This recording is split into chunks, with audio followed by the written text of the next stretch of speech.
Guys রে, আজকে আমি পিৎজা বানাইতেছি। পিৎজা এদিকে মেয়ে দেখে আঁচলটাই না কইতেছে, আম্মু এটা পিৎজা না গো, এটা পিৎজা।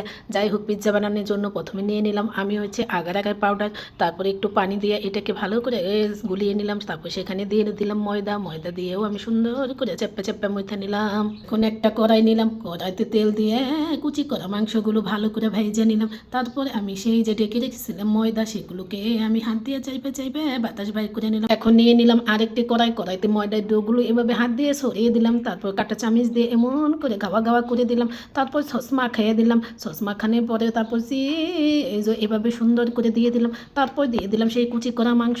তারপরে দিয়ে দিলাম পেঁয়াজ, ক্যাপসিকাম, আবার দিয়ে দিলাম চিজ। দিয়ে সুন্দর করে ঢাকনা দিয়ে ঢেকে ওই সিদ্ধর মধ্যে একটা কাঁচামরিচ দিয়ে আমি এভাবে রান্না করলাম আধা ঘন্টার মতো। ঢাকনা উঁচা করে দেখি কত সুন্দর হয়েছে গো।